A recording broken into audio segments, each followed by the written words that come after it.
Hi, Mickey. Hi, Mickey. Hey, Bob. How you doing? I'm doing fine. Is that is that you got a smiley face behind you there? Do you realize that you got a like a helium balloon with a smiley face on? Yeah, well, we'll get to that later. But right now, Bob, I'm reading this distinguished journal from one of our former colleagues, Leon Wieseltier. Liberties. I think that's edited by my old friend Leon. Yes. Yes, and it's perfect bound. It's very elegant, Mm-hmm. and it's actually pretty good. What I've read so far. This is, I think, the second one, and it's a big essay from Nick Lemon on, big ideas on rebuilding the American economy and politics. And I have things to say about it. Should I say them now? About the essay or about the essay? About the essay. Yeah, sure. I guess. I mean. You're not going to start with the visual, the visual. Well, that is your visual. The smiley face is secondary visuals. I guess we'll get to. Okay. Start as you wish. I mean. Okay. Well, Nick, who's an old colleague from the Washington Monthly, says what everybody else says, which is that neoliberalism, the order that replaced New Deal liberalism, that the Clintonism at the end of the 20th century, has failed to serve the American people. And not I think an original, right. Not an original position, I might Not add. Although position. he was identified as a certain kind of neoliberal, right? Well, he's not really talking about Charlie Peters' neoliberalism. We should make that distinction, maybe, for clarity, because when we were at the New Republic, kind of late 80s, early 90s, a neoliberal referred to somebody who was in the Charlie Peters school. He founded the Washington Monthly, which is still thriving under the editorship of Paul Glastris. But that was not so much about, first of all, it wasn't so much about international trade and international economic relations, the way the term has come to be connoted. Right. It was more like what? It was like moderate Democrats who had a respect, they would say, for what markets could do and wanted to let markets do their work to the extent. Charlie's idea was, we're for big government. We just have to do it differently. We have to bust liberal metal blocks on a bunch of issues. And then, after that, he was all for government working for the people and taxing people. And so he was. Yes, there was an occasional nod to the market. He was very pro small business, pro entrepreneur, but he wasn't a neoliberal in the sense of letting trade run its course, globalism, letting the market deregulate a bunch of things that had been deregulated. So he didn't favor Carter's deregulation of the airlines? I think he probably did because he realized it was a scam, but he made me write an article about the dark side of it, which is that it was screwing small communities that used to have government mandated, airplane service. So he was a skeptic, but if you put a gun to his head, would he have supported it? I don't know. But he certainly recognized the virtues of the regulation. Can I ask just for clarification? So Mike Kinsley, the editor of the New Republican, when we were there, was not a classic Charlie protege because correct. Kinsley is much more market oriented, more libertarian. Kinsley's let the market do its work and then redistribute from the winners to the losers. Okay, so basically, so of the two kinds of neoliberals, the Charlie Peters kind, and then the kind that are now referred to by the word, in other words, people who I guess see neoliberalism as a way for America to impose its economic will on the world or something. Which of those is being critiqued in the Nick Lemon piece? He is critiquing the sense that, and this is his thesis paragraph, I'll just read it to you. The old instinct that the way to solve problems is by making corporatist bargains among government, labor, and business has faded away. That would be the old New Deal paradigm. A fluid, fast, transaction-oriented society which proposed instead to solve problems by dismantling institutional arrangements and putting more innovative, efficient ones in their place, the market, was now the ideal. So I would say that that's not Charlie. That's something else. That's the new paradigm, replacing government with markets, aid to people, not places. Let the people leave the places, go to wherever is more efficient. Let the market set the minimum wage. Don't set the minimum wage through government dictate. All that sort of thing. Which was part of what happened, Clintonism in the 70s. He wasn't against a minimum wage. And Mike Kinsley favored raising the minimum wage. The New York Times we were in favor of raising the minimum wage, Bob, but the New York Times had a famous editorial, "The correct minimum wage, $0," which he identifies as the New York Times said that? Yes, which was let the EITC, let the market set the wage, and the EITC can make up the rest. Earned income tax credit. He correctly identifies as that as the apogee of what he's arguing against. He proposes some. How is this different from what we heard from a lot of people? I mean, is Nick talking about international free trade? No, he mentions trade. He's saying he doesn't like conservatives. What? I mean, he's defining neoliberalism as kind of right of center, and he's saying that hasn't worked. No, he isn't. He's defining neoliberalism as what a lot of Clintonite economists would have said, which is help people, not places, and let the market take over for where the inefficient government was, and then we redistribute, from the winners to the losers if we want. That's what he's arguing against. And he's against the breakdown of the old New Deal corporatism, which is, we have 3 automakers and we have to keep them alive, and they have an oligopoly. That's dead now. We have a competitive auto market. This is all a little vague and confusing to me, to be honest. I'm not saying this is an original. What politician stands for what he's criticizing? Well, part of Bill Clinton. A lot of economists around Bill Clinton, and Jimmy Carter even. So the part of Bill Clinton that did what? Clintonism. The part of Bill Clinton that opened up America to the world, free trade, free markets, free immigration, all that stuff. Well, we are then more neoliberal in the sense that I was talking about. So that was called a new Democrat. That was called a new Democrat. Right. Clinton was a new Democrat. So that's what he's talking about. That's what he's critiquing. Fine. Yeah. Okay. So he has some useful suggestions, which is he's against redistribution. He's for predistribution. He's saying you have to change the way people earn the money, not just take it away from some and give it to others after it's earned. I think that's right. He says we have to he argues for giving up market efficiency and not returning to the old big corporations, but having more sort of small scale protected local industries, help places, not people. I think that's right. I have 3 critiques.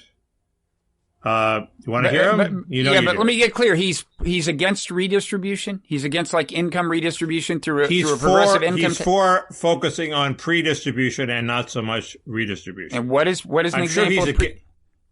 Predistribution would be my example would be controlling immigration so wages rise. Wages rise that you don't need as much redistribution if people are making a good income. So he's in favor of controlling immigration. It's an Andrew. No, he doesn't say that. That's my example of predistribution. It's an confusing. It's a hacker term. This is confusing, but go ahead. The classic example would be Jacob hacker term. The classic example would be strong labor laws are a good example. They boost workers' pay and benefits and make it more difficult to fire them, which is far more dignity promoting than the Silicon Valley model of economic justice with no unions, a gig economy, and the cold solace of a universal basic income. Okay? So, Does that make it clear? Yeah, I wouldn't say that's neoliberalism as it's been defined by anybody, but fine. If he's against it, he's against it. Okay.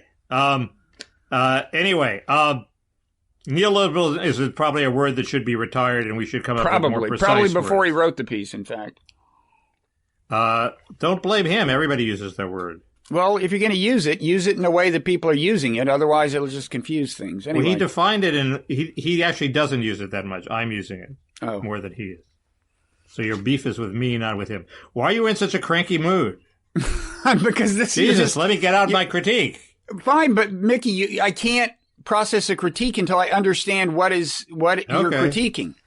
And it was confusing, and now I understand. One reason is he's using neoliberal not in one of the two ways that human beings use it. But fine. He actually does not use neoliberal. Then you're doing it. But that's why I'm confused. Confusion makes me cranky. He's arguing against the reigning ideology of the late 20th century, which many people would call neoliberalism. He does not call it neoliberalism. He says what I said it said. A fluid, fast, transaction-oriented society where old institutional arrangements are dissolved. So that's what he's arguing against. He wants a slow, sticky society in which old things don't dissolve. Okay. Or where we rebuild new things. Mainly he's into tearing down. Anyway, I have three problems with it. One is he attacks the idea that he thinks it's politics that determine the distribution of income, not large tectonic forces which politics can't control. And I very much doubt that. He thinks by changing the politics, maybe you can rebuild the middle class. And I don't. It seems to me that, it's all foretold in Michael Young's book on meritocracy. The middle class is going to wither, and there ain't nothing we can do about it. We can, by changing political institutions, we can raise the bottom so that everybody who works makes a basic amount of money, but we're not going to necessarily rebuild the middle class the way it was. He says he's attacking the belief that economic changes are produced by vast, irresistible, and inevitable historic forces rather than by changes in political arrangements. Well, I think most of the economic changes are, in fact, produced by vast, irresistible, inevitable historic forces. We can adapt to them and modify them around the margins, but basically if we want any kind of economic growth, prosperity, and efficiency, they're irreversible and irresistible. I'm a little surprised to hear you saying that, since I would have thought that you would say that we can have powerful effects by adopting Mickey's approach to immigration and Mickey's approach to trade. Well, they're powerful effects, but that means we can raise the wages at the bottom by 10 or 20% through immigration, and we can raise them more by trade.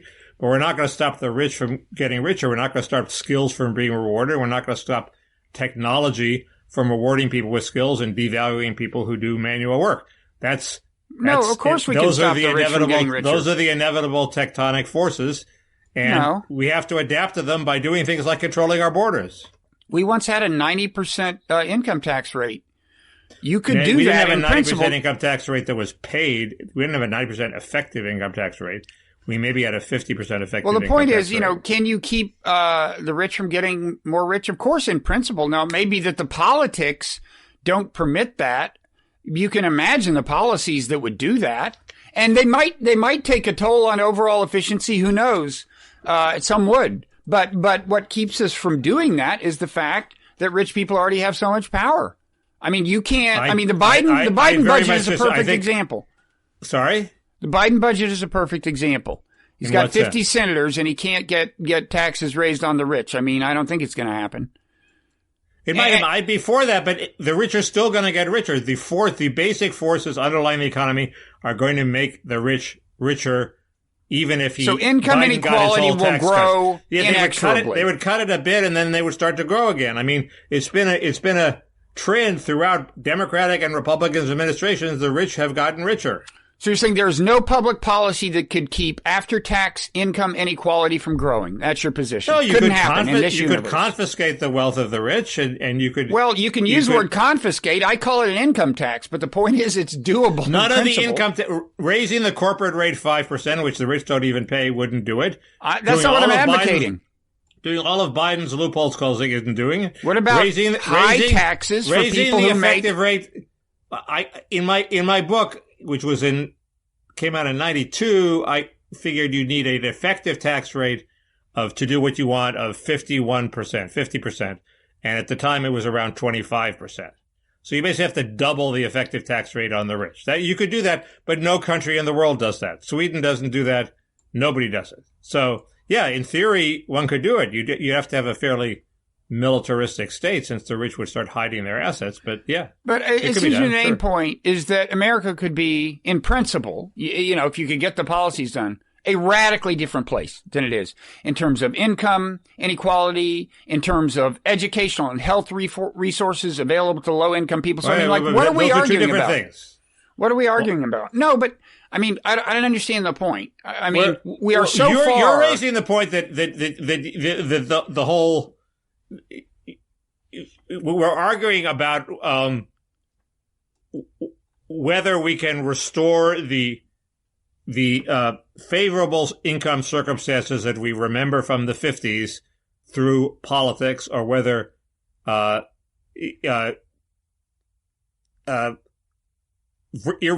more or less irresistible and inevitable economic forces make that very, very hard to do in a way that we're not going to do it. And the point in my book is, why do we care so much about income inequality? Why do we care so much if the rich are rich?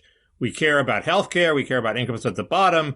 We care about building common institutions. We do not have to rein in the Gini coefficient and stop the rich from getting richer. They just have more money. They're going to die. They're at least until we develop, vastly more effective medical treatments. Their money doesn't do them that much good. As long as it doesn't erode social equality or erode the common life we want to build, we shouldn't obsess that much about it. Well, it erodes national cohesion because the rich get increasingly detached. And this is one reason that Trump exists, your man Trump, is because rich people get increasingly detached from the interests and concerns of a fairly large swath of America.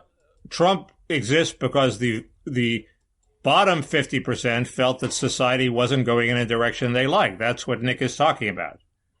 But why was the country going in that direction? Because rich people didn't give a shit about them because they didn't have to, because they had their yachts and there was a whole ideology that we could let market forces play. And where do you think that ideology came from? Who do you think was sponsoring its promulgation? Be a Marxist. Be a good Marxist.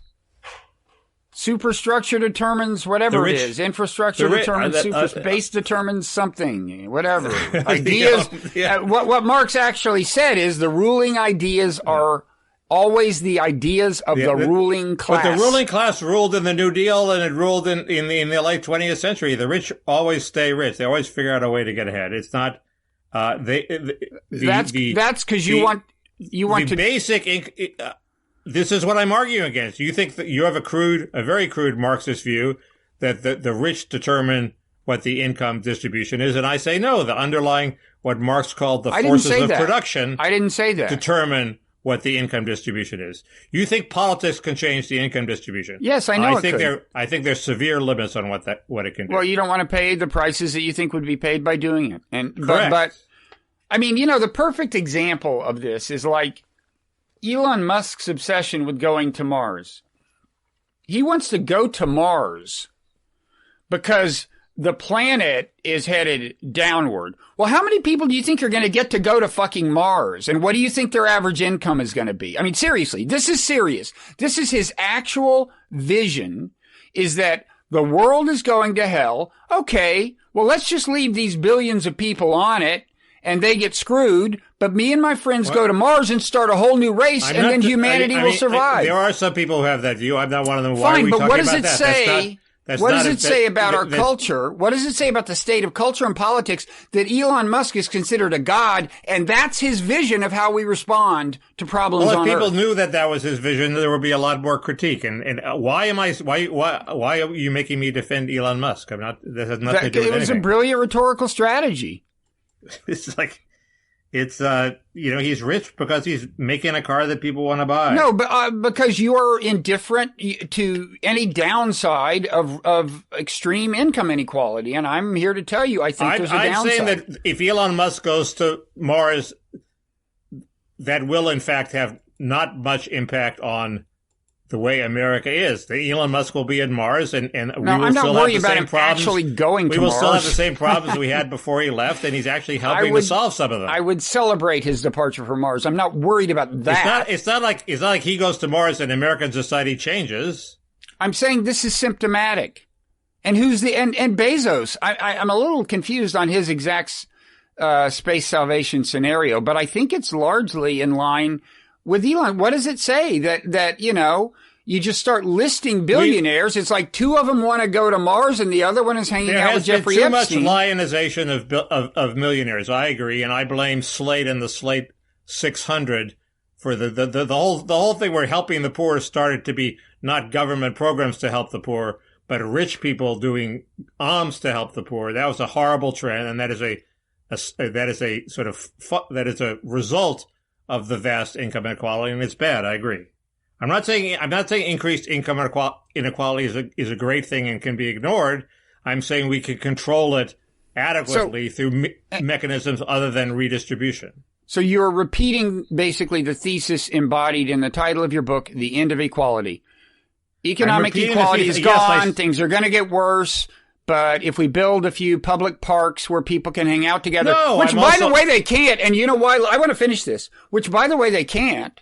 Because Michael Bloomberg, good example, in New York, classic billionaire who figures that everyone should be exactly like him and aspires to be like him, bans smoking in parks. And who smokes disproportionately? Low-income people. Oh, good. So now Central Park will be full of people who are just like Michael Bloomberg. Great. I mean, this is what I'm talking about. You're acting like there's no pernicious effect of income inequality, but this is exactly, you should find this an affront to your vision, the banning of smoking in public parks, which is ridiculous because, I mean, come on, cigarette smoke in Central Park? I mean, if you must, then have designated smoking areas. I'm for parks, but you're doing the classic caricature of my book, which is saying I just think build a bunch of parks so we don't have to worry about income inequality. I think we have to build large common institutions. The classic one was the draft, but I think national health care would be maybe a good substitute.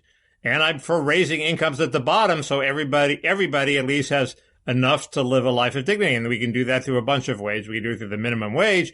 We mainly do it through a tight labor market. Immigration control is one way to achieve a tight labor market. There are other ways. We can do it by controlling trade. And we can also control technology if we have to. But the point is that we don't have to, the Gini coefficient and the space between the guy at the bottom and Jeff Bezos is not the most important thing. If Jeff Bezos had half the income he has, he'd still be an asshole and we'd still have to tell him to go take a hike at some point. The trend at the top, it just isn't that much. And there are countervailing trends where it turns out that money can't really buy democracy in many ways, the way the crude Marxist analysis would say. Money advertising is actually becoming less effective in politics. Anyway, the Trump revolt was a revolt of the bottom, not a revolt of rich people. Rich people universally... No, I didn't say it was a revolt of rich people. Rich people universally gave to the Democrats, to Hillary. I didn't say it was I said the opposite, Mickey. Then we agree. I said it was a revolt against rich people. Okay, you're the one who said it doesn't matter, that there's no problem with these rich people getting detached from the actual concerns of Americans. No, there's a problem, but the point is the solution to the problem is not reining in economic inequality as a mathematical problem. That is the actual. Well, if you do good things with the money, I say do it. Anyway, so as long as we both agree that I'm right, we can move on to something else. No, we don't agree that you're right, but I misinterpreted your interpretation of Trump. Anyway, Nick thinks politics can change income inequality and restore something to what was before. I don't think it can. I think in order to be happy, and people aren't happy with the way America is going, I think in order to be happy, they have to move to less materialistic bases for happiness, such as social equality and maybe some artisanship, some pricing creativity and sort of non-market achievement in a way that you're not going to restore the income, the middle class, the way it was in the 50s. That's so small communities of artisans is your vision? Well, it's sort of his vision too. So it's but how do you do that? My point is, it's not going to. Well, I don't know, but he doesn't know either. But my instinct, I think of my friends. They have day jobs. Are the day jobs the source of their happiness? No, they're the source of their income. Sometimes they care about them, but they're also artists. They're making music.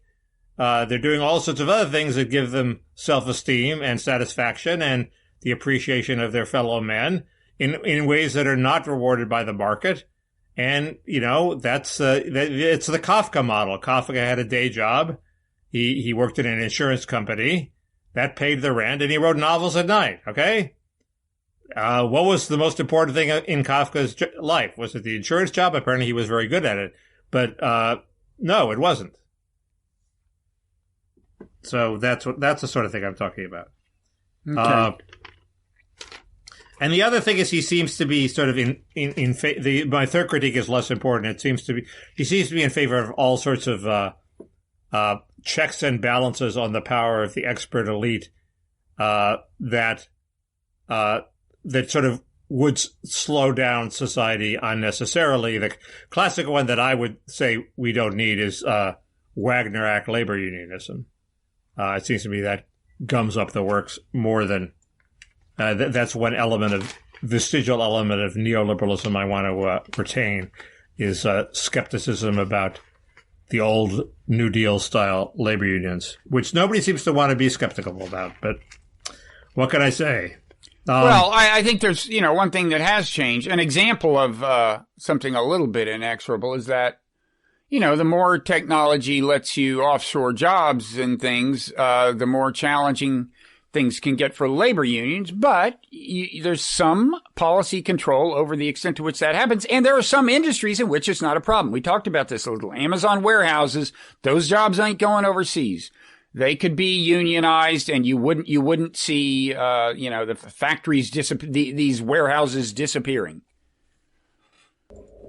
Then you'd be very lucky to be an Amazon worker that helps, 3% of the population, and Amazon would raise prices because it's a monopoly and screw the rest of the population. Well, almost everything I think you do. A tight labor market is a much better solution because it raises everybody's income as opposed to a labor union, which only raises the income of the lucky few that happen to be in situations where they can go on strike and screw a monopoly producer. So anyway, that's we had that argument. Anyway, it seems it was a more constructive essay than I expected from the famously woolly New Republic back of the book editor Leon Wieseltier. It was good. Maybe if I read the essay, I will come to agree that it's non-woolly, but I don't have a very clear idea. It's a little woolly, but it's less woolly than it could have been. Yeah. Perhaps because it's a condensation of Nick's book. What, anyway. A coming book or a published book? No, it's a book that actually was published. The one on technology, kind of? I think so, yes. I'm forgetting the title, so you're embarrassing me. I think it's called Transaction Man, maybe, something like that. Anyway. That sounds like it captures the spirit of it and maybe the actual title.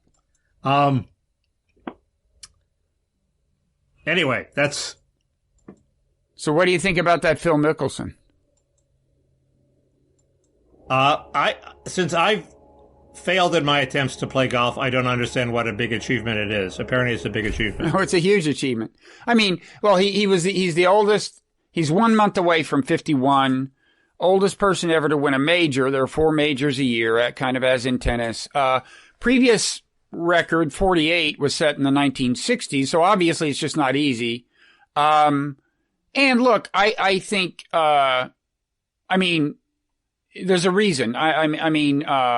In fact, in a way, it should be harder than ever to do this at an advanced age because golf is becoming more of a muscle sport. Well, if you look at Tiger Woods, you see that. He's an example, but it's gotten even more extreme. There's a guy named Bryson DeChambeau that we've mentioned who's a Hulk who gained 40 pounds or more in a given off season and raising questions about what exactly was in his diet. And he's just huge, and just the velocities they're imparting on the ball and everything and how long they're hitting. I mean, it's hard to control the variables because the equipment changes too. But anyway, let's even I assume that when any old guy wins a major tournament and people go, that's amazing. I assume he's like on something, testosterone, human growth hormone, whatever. But even so, It's an amazing, the amount of dedication it would take, is amazing. And, one thing, he claims to be, in some sense, into meditation. Mickelson, he claims that the big challenge at his age, and I can see some of this, is not, it's not as much physical as it is mental, maintaining your focus. It's not, he says it's not as easy as when you were young, and I agree with that. I've never understood why every athlete doesn't do yoga, because when I play tennis after doing yoga, I'm just so much better because it vastly improves your sense of balance and sense of where the ball is, and it's like you're playing in slow motion. It's so much better. And I assume the same is with golf. Yeah, you don't hear though a lot of yoga stuff from golfers. You don't hear much meditation stuff. I thought there was a whole Zen thing with golf. Well, there is, in fact. I mean, the nature of the game, it rewards. I mean, Mickelson is talking a lot about staying in the present. The nature of the game, it rewards a Zen-like consciousness.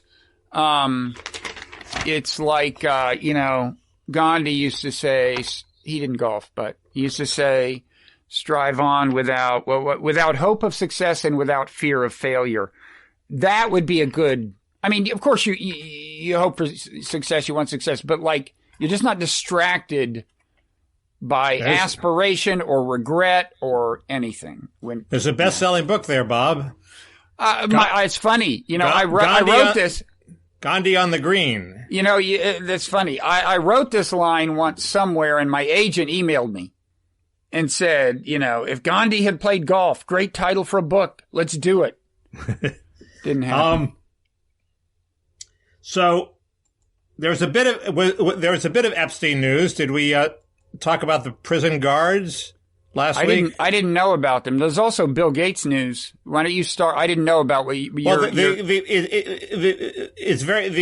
guards who falsified the records to show that they'd inspected Epstein's cell the night he died, pled guilty but didn't get jail time, so they basically got off easy. And if I were Ghislaine Maxwell, or however you pronounce her name, I would be terrified because, if you buy the idea, which I think she probably does buy, that Epstein was killed, that means somebody got the guards to look the other way, and they got off. So her guards might be looking the other way, knowing that they're going to get off, and then she's in deep trouble. So wait, do we know someone got them to look the other way? You're saying she's assuming that, and now they've gotten off. But the theory that Epstein was killed involves the guards. Now, my theory is that it's run by a Dominican gang, and they can intimidate the guards, and the guards know not to mess around with the Dominican gang. So when they're doing their thing, they falsify the records. But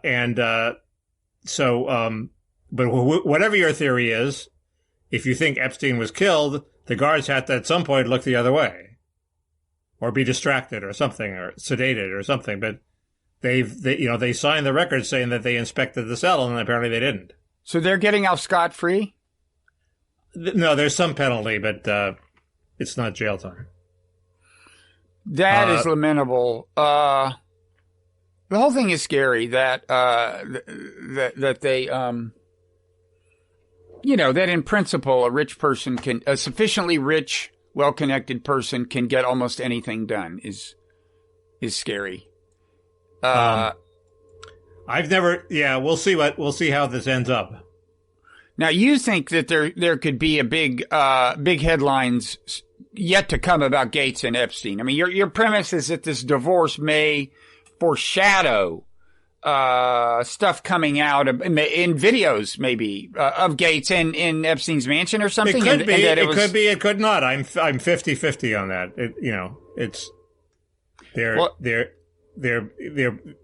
There are plenty of reasons where rich people get divorced that don't involve Epstein. So. Well, in any event, Gates's public relations fortunes continue to decline. Did you see the piece about the guy who used to manage his money? Well, yeah, but that seemed like Gates has the worst PR operation in the history of man. Apparently. By the way, well, that's hearsay. Maybe I'll save that for the pair. But so is the argument that Gates knew that this guy was a rotter and Well, apparently, no, he was reported, I think, sometimes to both Bill and at times Melinda. So, yeah, there were complaints officially filed, but it's an interesting phenomenon in its own right. This, what some people are calling mean too, like the Scott Rudin thing, the idea that, it's like the headline is toxic workplace at Bill Gates' money manager. Just the idea of the toxic workplace as now being defined as a scandal. Right. I agree. This guy didn't throw things. Not necessarily entirely a good thing. Well, it has its pros and cons. I mean, as a kind of a normative influence, it's like okay with me if people who are total assholes to their employees but start feeling less secure in their ability to keep that from the public and more worried about getting taken down. That could exert a healthy influence. It's there's a new kind of transparency in a lot of realms, and I think this is one. I mean, that's partly what Me Too is about. Is that, and it's partly about what the new attitude toward cops and the new publicity surrounding cop shootings is. There's a new kind of transparency that's going to affect what people can get away with. And some people are going to argue that the transparency's become so intrusive that it impedes performance or various good things. But I think correct. It's happening in a lot of realms. If what happens to American business is what's happening with the crime statistics, it's not a good thing. Speaking of which, this is the week that the left woke up to the crime issue. Well, on the highly regarded DMZ podcast, co-host Matt Lewis said he thought the three, if you want to look off on the far horizon, the three potentially big emerging problems for Biden, and I guess the Democrats broadly in a way, are crime, immigration, and inflation. And you would probably agree with all of that. Yes, I would hope to add welfare to that, but it's so far the Republicans aren't making nearly enough of a stink about it. And you might also add wokeism in education. People are pushing back on that, and maybe homelessness, although he's not really responsible for that. But yes, yeah. I think those are the three biggest. The wokeism will be blamed for the crime. It's partly wokeism that they'll blame. Right, but I meant specifically in education. There's a pushback in the schools by angry parents. But yes, I think Lewis is right. Those are the three big things. Because. It's almost, it really is. It's like somebody at the New York Times was mugged, and all of a sudden Ezra Klein, not just Matt Iglesias, but Ezra Klein is writing things about how we should be concerned about crime. So, crime is, it seems to be a killer issue, although it's supposed to be a killer issue in this race in New Mexico that it looks like the Republicans are going to lose. So, what is the race? Oh, it must be a by-election or some sort. I guess it's for the seat held by the Secretary of Interior. There was all this hopeful drumbeat of the Republicans might take it, and Dave Weigel analyzed the early voting, and it's so heavily Democratic, he thinks there's no way that the Republicans can overcome it on Election Day. He could be wrong, but he's got a lot of energy, that guy, so I wouldn't contradict him. I don't have a fix on exactly what is happening with the crime stats. I mean, there was a video yesterday of a couple of guys having a shootout on West 103rd in New York. That's not a good sign. Neither one was actually shot. No bullet found its target. But murders are going up, car burglaries are going up, and other crimes are going down. But the general sense among the public that they're not as secure as they were is definitely that's definitely happening, I think. Okay. But otherwise, they wouldn't be worried about it. I mean, right? I mean, I think that's true. I mean, if Ezra's worried, there's something going on. I mean, Matt. With Matt, it could just well be his own, policy obsession. He wrote a pretty good after attacking me because I was unaware that he. Oh, I saw some exchange. I said, hey, man, the wokeists are about to lose Matt Iglesias because he said, if the evidence is that Prop 47, California's de-felonizing of shoplifting, is shown to increase crime, I'm against it. And I said, the wokeists are about to lose Matt Iglesias, thinking that when he sees the actual data, he will be against Prop 47. And he said, well, are you, didn't you notice when I had disputes at Vox over crime and looting and I left? And I said, no, I wasn't aware of it. Wake up now every I am. morning and Google your name. And as if I was supposed to follow every jot and tittle of Matt Iglesias's dispute with Vox. And then I went and looked at his discussion with you, and he doesn't mention crime. He doesn't mention anti-wokeism. He completely papers it over and pretends that it's all about he wanted the freedom to tweet as he wished, which I'm sure he did. But there was also an anti-wokeist part in it that he didn't want to talk about with you. So, well, there's how am I supposed to know about it if he doesn't even talk about it himself? There's actually an earlier interaction with him that would kind of support his view. When defund the police first became a slogan, I mean, I'd first heard it from my daughter, who was in favor of it. And then, like, a few days later, this was all after George Floyd, but not long after George Floyd. You started seeing the phrase, and I tweeted, and this tweet got a lot of action. I just tweeted, like, one good way to get Donald Trump reelected is for Democrats to start talking about defunding the police. It doesn't even matter what they mean by it. The phrase itself is just a surefire political loser. And I remember Matt Iglesias did chime in at that point in support of me. I will say that. Well, okay, but why can't, I mean, And if you were doing your proper job of monitoring his career, you'd have known that. I have to watch every fucking tweet that Matt Iglesias does. Everything I said was accurate, which is that the wokeists are losing Matt Iglesias. And I think that the post he posted the next day goes way beyond just objecting to defund the police. It's a really pretty thorough reconsideration of the liberal position on crime. Is beneath the surface of all this, is there still the simmering discontent over his having associated your name with goat blowing?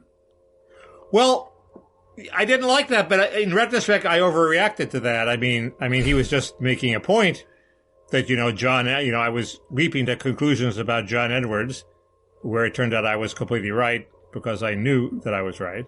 Now, Mickey, but the goat blowing thing, it seemed like this incredible breach of civility for the Atlantic to accuse me of goat blowing, and I didn't realize how norms had already eroded, and it was a perfectly reasonable thing for him to do. So yeah. No, I'm favorably disposed to him. He's moving, except on immigration, where he has this ridiculous idea, which is if we let in 1 billion people, America will still be America, and we can beat the Chinese, as if that's the overriding impulse. He's crazy on that, but other than that, he's moving in the right direction. And you can't argue that he's not producing a bunch of content. So, and just to be clear, this reaction was just weird. But I'm saying this on your behalf. You do deny having sexual relations with any goat? No, you don't deny that. No, I'm trying to help. I'm trying to help, Mickey. I'm trying to maintain an air of mystery about this. Just for people who weren't following Mickey's career assiduously at that point, although one does have a civic obligation to do that as well. It was something like, I forget what it was. You had said something or written something he wanted to mock, and he said, "Oh, it was you trafficking in rumors about Edwards," and you had the last laugh there because they were right. But anyway, he said, if I say Mickey Kaus blows goats, right? That was the idea, right? Right.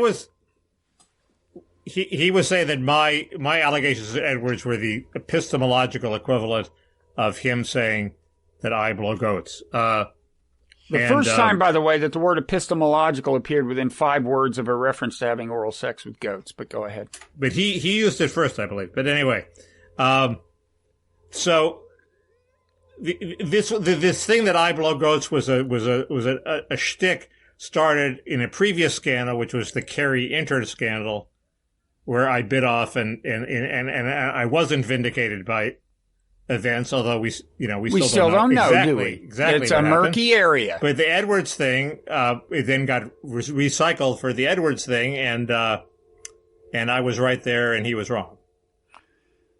Let's put it that way. Yeah, you were right about Edwards. And I remember I was skeptical when you first floated it.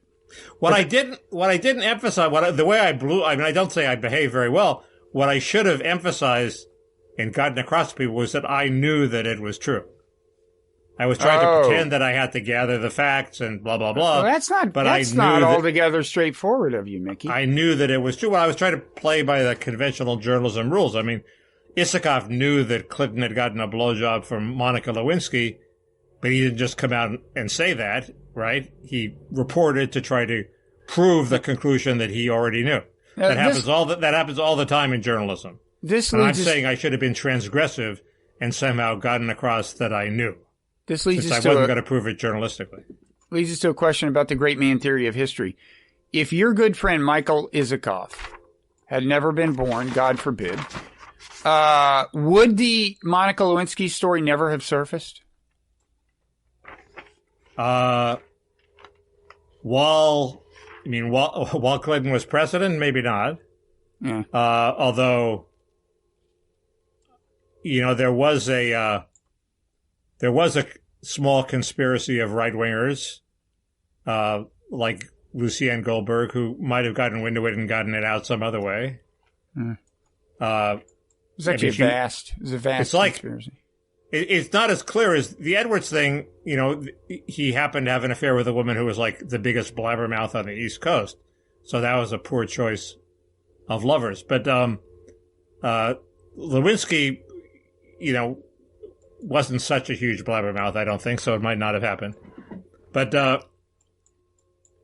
how would it didn't change history at all. I mean, Clinton recovered and went on to have a completely anodyne and unproductive second term like every other president. So. Yeah, I bet you could find weird after effects of it. I mean, it's not like assassinating Rabin in the great man theory of history. No, it's not that. In that analogy, Isikoff was the great man. That was, sorry? In my analogy, Isikoff was the great man in that, you understand? Not right, Clinton. But Clinton's no Isikoff. Right. It's weird. I told you once, I've told this story. I was at Newsweek when we wrote a story that we thought had destroyed the career of Joe Biden, because Eleanor Cliff got this tape of him saying, I have a higher IQ than you do, and then lying 4 times about his resume, and he had to drop out of the presidential race, and then he got an aneurysm, but his life was saved because he was near a hospital. And the theory is if that story hadn't been written, he would have been out on the campaign somewhere in northern New Hampshire, in Berlin or somewhere, and wouldn't have been near a good hospital. He'd been in somebody's house, some farmhouse somewhere, and he might have died of the aneurysm. So I called up my mother a year later. I said, I saved Joe Biden's life, if I hadn't written that story. And my mother's reaction was typical of any mother. Says, boy, you are full of yourself, aren't you? So I don't know. Is that typical? That was my mother. That was your mother. She was right, but don't be so hard on yourself.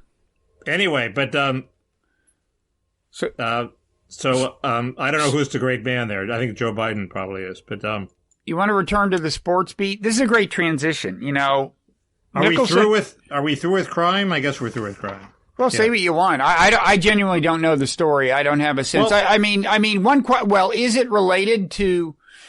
Well, there's two things I guess people could relate it to. One is cops just being pissed off about how much scrutiny they're under and kind of laying off. And the other is them being genuinely concerned that if they're wearing body cams, anything could come back to haunt them. Those would be a couple of conservative right-wing explanations. But it's not just the police, you understand. In California, we've had all these initiatives that get rid of cash bail. We've made shoplifting a misdemeanor if it's under $950 instead of a felony. We have woke DAs who are not prosecuting people, okay, in LA and San Francisco. It's not just police misconduct. It's way bigger than that. And what's interesting is in California, in democratic states like California, this is reminiscent of the busing controversy of, I guess, the 80s, where anti-busing advocates emerged to champion the sort of heterodox, undemocratic party line, which is they were opposed to busing. There has been no Howard Jarvis type to emerge on the crime issue. It's like ripe. It's ripe for a demagogue. I mean, everybody is terrified of crime. They're terrified of saying it. Somebody who had the balls to come out and say it will get incredible publicity. They'd have to fight against the media. The LA Times isn't going to give them the time of day. But you could have a huge grassroots impact, and nobody's done it. Instead, they talk about the homeless, which is sort of the gateway issue to talking about crime. You're allowed to talk about the homeless. You're allowed to say, don't put the homeless in my neighborhood. There's a huge revolt against the liberal West Side councilmen who are putting the homeless in their neighborhoods. And the champion of the homeless initiative, Eric Garcetti, has now, gotten the hell out of Dodge, and he's going to be our ambassador to India, having completely failed to deal with the homeless problem. So, you're allowed, I think the talk about the homeless is a cover for the crime issue that people don't want to talk about because they're worried that they'll get BLM'd and canceled. Yeah, it's funny. One thing that was said on the highly regarded DMZ podcast, maybe Bill Scher raised this, was okay, but is crime a big issue in the suburbs? Because that's where you might think Democrats would worry about losing these swing voters. Totally. I gotta say, I live in a town that is the equivalent of a suburb. I mean, it doesn't surround an urban area, but it's suburban. And I haven't heard anything. Of course, the pandemic is only now letting up, so I haven't had a ton of casual conversation with neighbors. I'm not aware of any crime issue, at least in this particular suburb. LA may be weird because it's sort of all suburb, and the west side is like a third of the city, and the valley, and it's all suburb. So it's not like a far out suburb. It's like a near suburb. Crime is totally on everybody's mind here. Is it? Yeah. Huh. Yeah. So it's well, maybe I should get out more.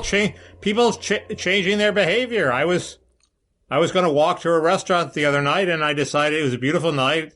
I was in Venice, and it's a gentrified ghetto. Okay, it's an ex-ghetto that has been gentrified, and a year ago you could walk through it. You could at night. And even though the gangs were still there, it was no problem. You felt safe.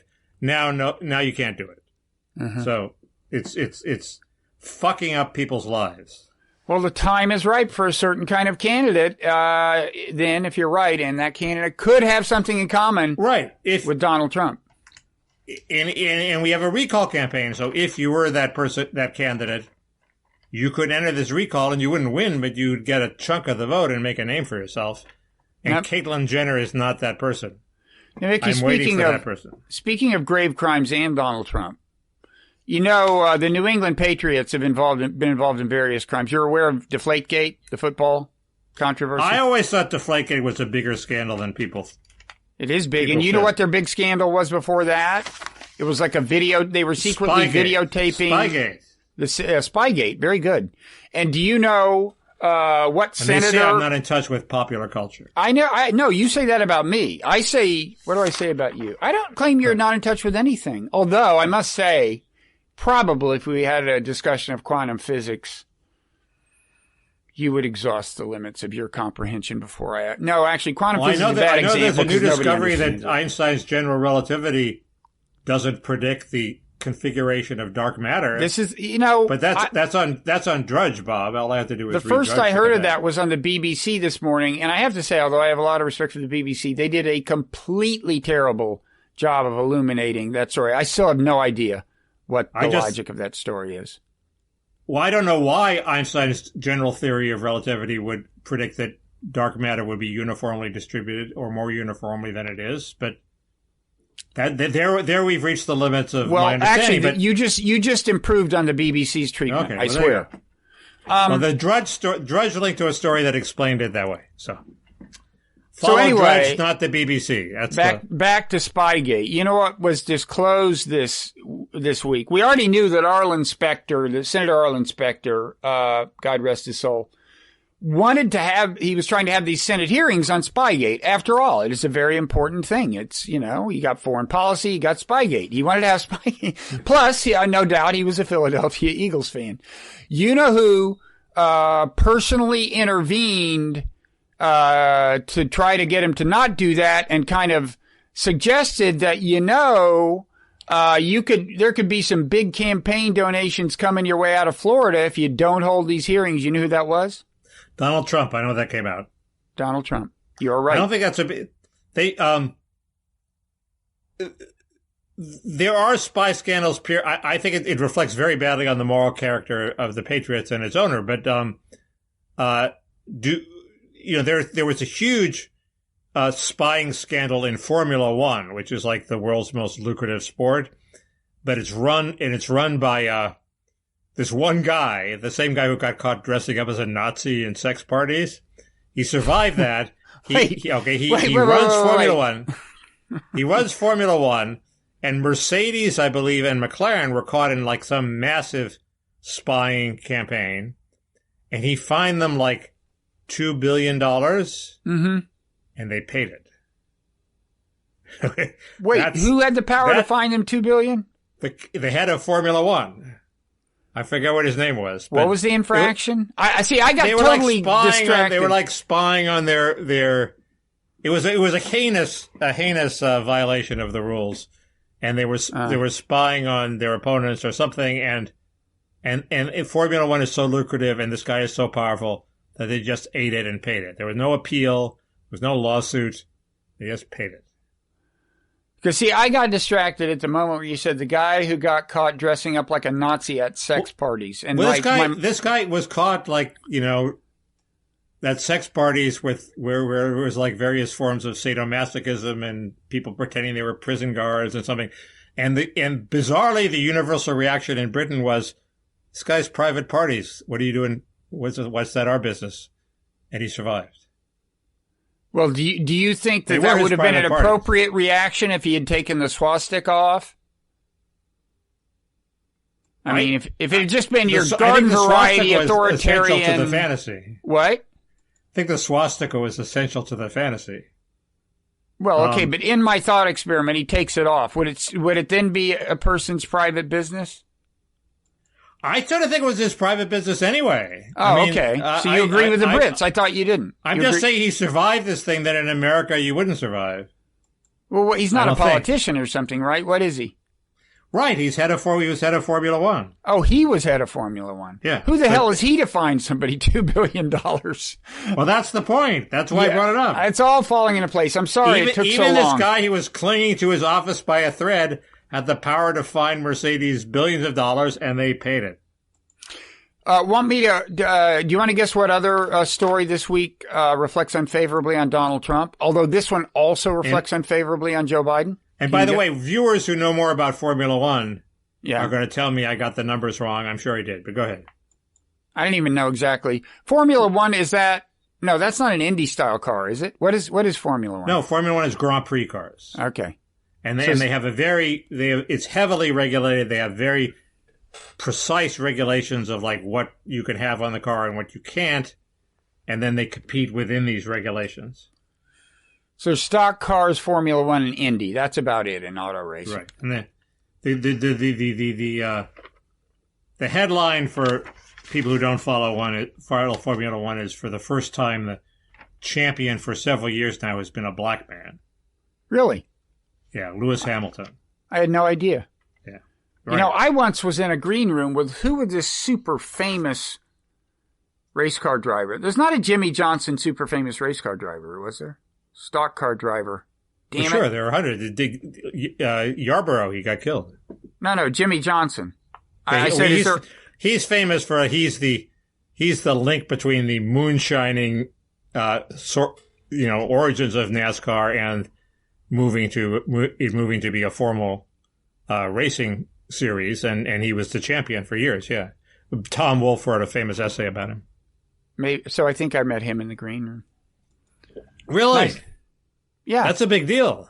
Yeah, I was plugging the evolution of God. It was an awkward conversation because I didn't want him to ask about I was pretty sure that if I got into depth about my book, I was going to talk about that and he was going to talk about racing. And I thought the cultural gap between us might seem to widen if I started talking about my book. So probably not. He'd talk about, well, the God part's fine. He'd have the same reaction everybody had, which is you're saying it's okay to cheat because it's in our nature. No, it was the evolution of God, not the moral animal. Oh, okay, sorry. So there's the God, the word evolution already. That might have been a gap. So anyway, back to my Trump culpability, Biden culpability. Did you see that there's this Iranian council that's in charge of filtering aspiring presidential candidates? A bunch of candidates say, we want to run. And then they say, okay, these guys can run. I didn't see that. Oh, well, what happened was there was just the most extreme filtering out of moderates that there's ever been. It's like entirely conservatives running, and conventionally blame is being allocated, and I think this is proper, in the following way. I think it's right to blame Trump. I mean, everybody said as soon as he pulled out of the deal, not to mention when he had Soleimani assassinated, people said this is going to undermine the moderates. They said the deal would work. You could trust the U.S. So this is just going to strengthen hardliners within the political system. I think that was right. The only thing I'd add is, some of us were saying to Biden, get this deal done in the first couple of months. You could have done it if you were willing to withstand certain political wins within the United States. But I'm telling you, that could have had an effect on this. If the Biden team had said, look, we'll just restore the status quo ante in terms of sanctions. Let's go back to square one. We're done. I think there might be more moderates on the ticket in Iran right now. But the deal is now been proclaimed feasible, and it seems to be on a fast track, and it's all gotten much easier for some reason. We'll see. I'm speculating. The latest news was very pro-deal, and it's like they're trying to cut it as quickly as possible before these new guys get in. Well, this will strengthen that incentive, but I'm saying if the deal had actually been done a month ago, I think this would have been, and it had been on, reasonable terms, I think this would have been less likely to happen. That's just speculation. But I'm not going to give you a reflexive counter-argument the way some other people on this conversation would, so I agree with you. Who are these people? I don't know who that would be. Where can I find them? So we haven't even. I worry that we're going to exhaust our time before We've exhausted our time. Hour and 2 minutes. We'd be done. Okay. Well, we'll talk about Wuhan and the Parrot Room. Oh yeah, there's something. Oh wait, there's one thing. You have things to say about Wuhan and the Parrot Room? Yes, but. I have something to say, but maybe if I said what I want to say, it might start to seem as if I had kind of a Trump obsession. Yeah. There's a way that he is to blame. There's a way that Democrats can turn this Wuhan thing against Trump big time and blame him for the lab leak if it happened. Well, there are these two theories where the conventionalism has been two areas where the conventionalism has turned on its head. One is the lab leak. People got grief for suggesting it was a lab leak, especially Tom Cotton, but other people. And it turns out that now the conventional wisdom is maybe it was a lab leak. And in the area of UFOs, UFO people were considered cranks. And now the conventional wisdom has turned so much that the people who think UFOs are not explained by extraterrestrial life sound like the cranks. And I think in both these cases, we're ready for the next turn of the screw, which is the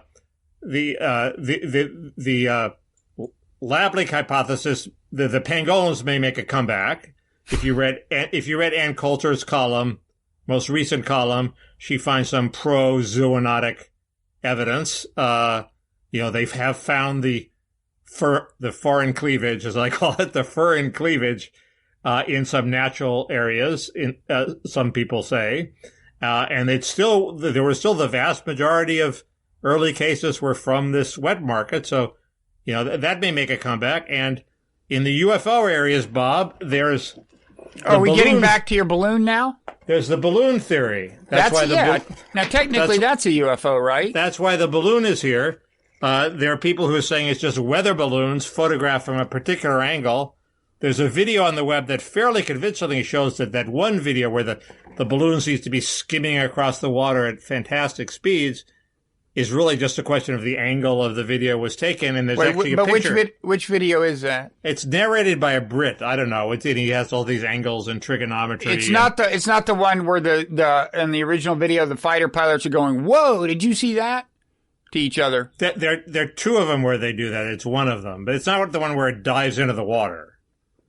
That's a different one. This is okay. Well, there was I do want to talk about all this in the Parrot Room because there's a video of a balloon not unlike this that, because of the angle, seems to be moving across the landscape at an incredible rate of speed.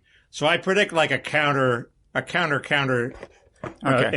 revival of the CW on both those issues. Okay, I want to talk about this in the Parrot Room because I watched finally the 60 Minutes on this. I listened to another interview with David, what is it, Fravor or something, the fighter pilot who was on 60 Minutes, one of the two fighter pilots. The fighter pilots were very convincing. The guy Elizondo seemed a bit of a crank. Well, he's eccentric looking, but he's also kicked up a fuss about it since the 60 Minutes thing came out. He's come up with the story that they're suppressing it again or something. He's behaving like a crank. Yeah. Well, anyway. I have things to say. I guess. Right now I want to quickly plug something in the Nonzero newsletter, which came out today. It's coming out at this moment. I think a pretty strong piece at the top of the newsletter about just how egregious the revolving door culture is in the foreign policy realm, and how basically the Biden team is just full of people who have played that game, and they're like in the Defense Department, and then they go make tons of money from the arms contractors, and then they go back into the Defense Department, and then they're actually people who decide who gets the contracts. It's completely egregious, and all of these people have legitimate questions. Tony Blinken, Jake Sullivan, even Jen Psaki. Even Jen Psaki, my God, don't destroy my illusions. I would say, yeah, she's one of the less impressive members of the Biden administration.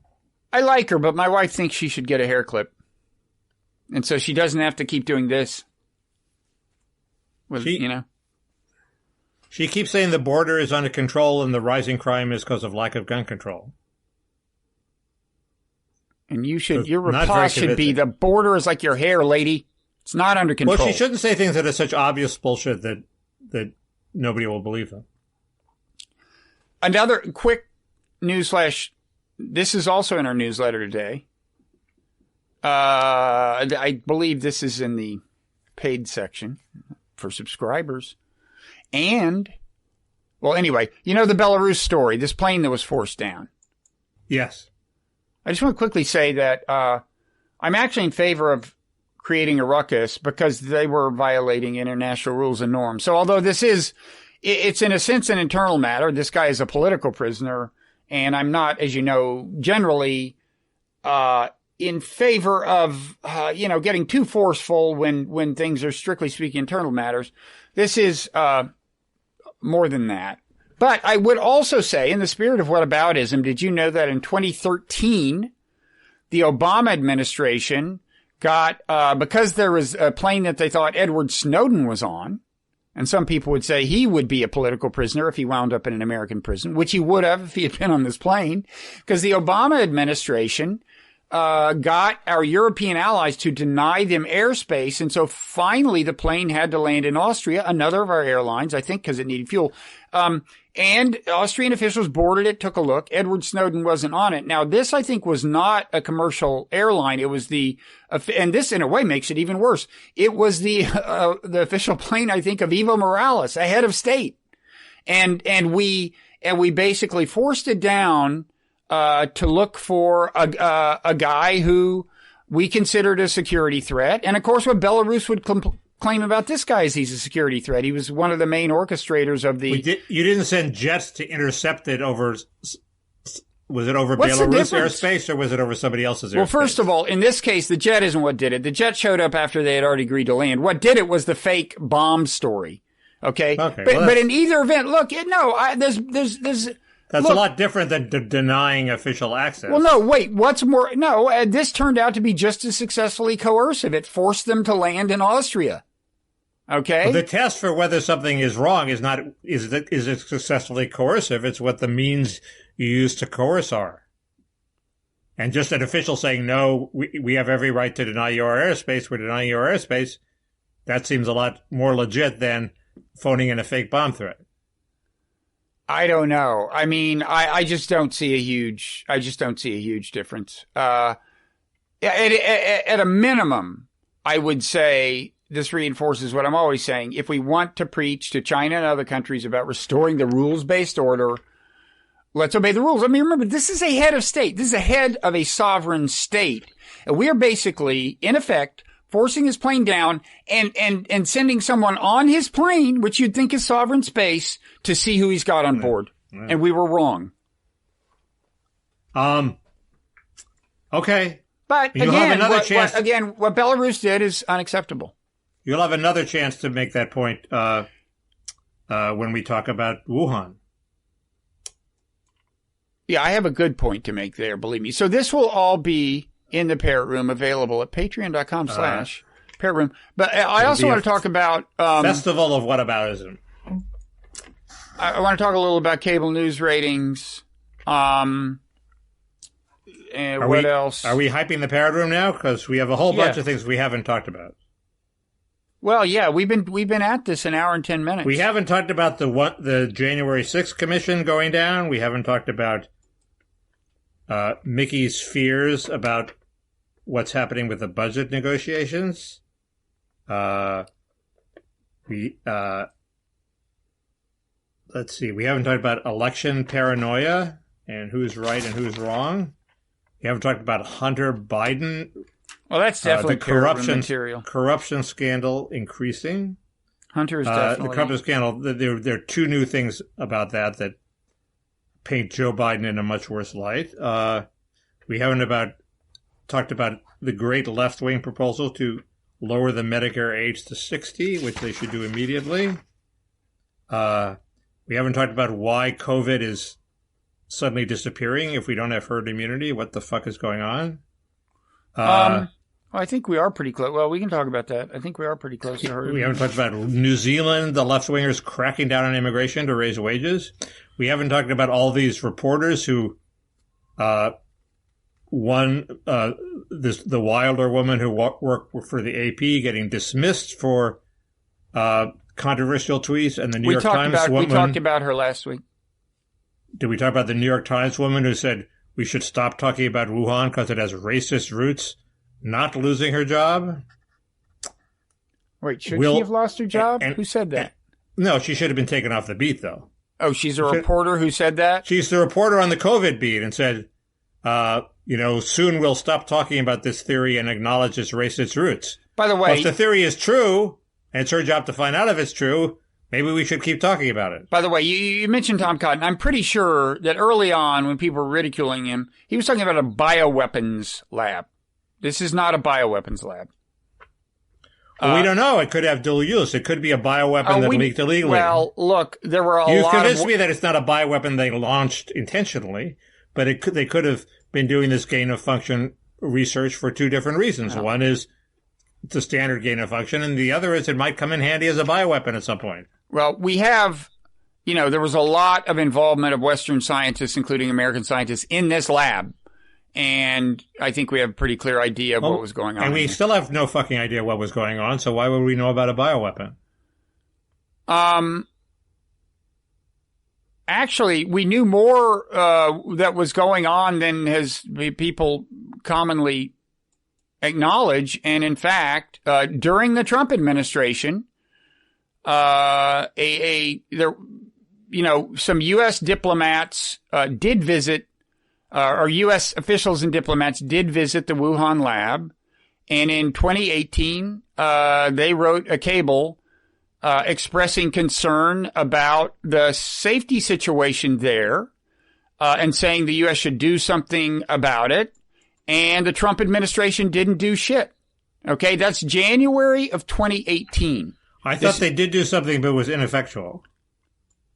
I don't think so. This was in a Josh Rogan piece that I wrote about more than a year ago. And I'd said, by the way, at that point, the lab leak type thing is a real possibility. But if it happened, the Trump administration bears some responsibility. In fact, Rogan reported that the Chinese requested additional help. And the people who sent these two cables back to the State Department recommended giving them help to increase security at the Wuhan lab. The Trump administration didn't do shit. And that should become a big talking point for Democrats if Republicans want to turn this into a huge thing. It's hard to argue that Trump actually paid attention to that, but Mickey, when you run an administration, your job is to make it a well-run administration. That doesn't mean you have to see every detail, but you have to set up a system where important details are seen by the right people, and you are responsible if you fail. And in Trump's case, we know he appointed a bunch of clowns because he wasn't qualified to be president in the first place. Well, that's the argument. There is this thing called the vertical stroke where you hold in Russia, where you hold the guy at the top responsible for every fucking thing that goes wrong at the bottom, and that's excessive. So we don't want a vertical stroke here. No, I think strictly speaking, there's a sense in which that's right. You are, an army general is responsible for everything that happens under his or her command in an important sense. That doesn't mean criminally responsible or even in a way morally responsible, but, Well, the test is, does he lose his job? But this is a classic case where there is responsibility. I mean, we can talk. If a cable like this doesn't get to the right place, that means you didn't hire the right people. Yeah, but how many people can a politician hire in the government? 3,000. I'll bet you anything this got to the level of an appointed State Department official. State Department? I thought it went to the CDC. No, I think it went. I may be able to find out here. We can talk about that and the issue of whether it matters, whether it was a lab leak or not in the Parrot Room. We can talk about this track star in Connecticut. Or did we talk about it last time? I don't think so. No, the track star who claims she's the fastest girl in Connecticut, but two men beat her, two transgender men, and USA Today cut the word male out of her piece because it was provoked anger. Wait, they identify as what now? They definitely identify as women, and so you could phrase it more tactfully. Okay, we can discuss that. You're responsible for remembering all the things you want to discuss. I have a little list. Okay. I want to discuss, the hearsay about Bill Gates, maybe a little more Mickelson. I want to talk about cable news ratings. We're going to talk about Wuhan. Another peril that Trump imposes to the U.S. I listened to some more of the Slate podcast, maybe a little of that, of the slow burn on Iraq. But maybe not. Okay. Can't guarantee that. So we will see people in the Parrot Room, and I will no longer be cranky. Was I still cranky by the end of this? No, you loosened up a bit, but that's because I flattered you so extravagantly. I forget that part. Have we really talked for an hour? Because it seems like we haven't. Let me give you the exact readout. Time flies when you're. This is going to blow your mind. An hour and 18 minutes. Okay. But the last 18 minutes were hyping the Parrot Room, so really this is the appropriate proportion. Okay. Okay. All right. We will see the bird and the balloon in the Parrot Room. See you. Not the balloon, just the bird. Not the balloon, just the bird.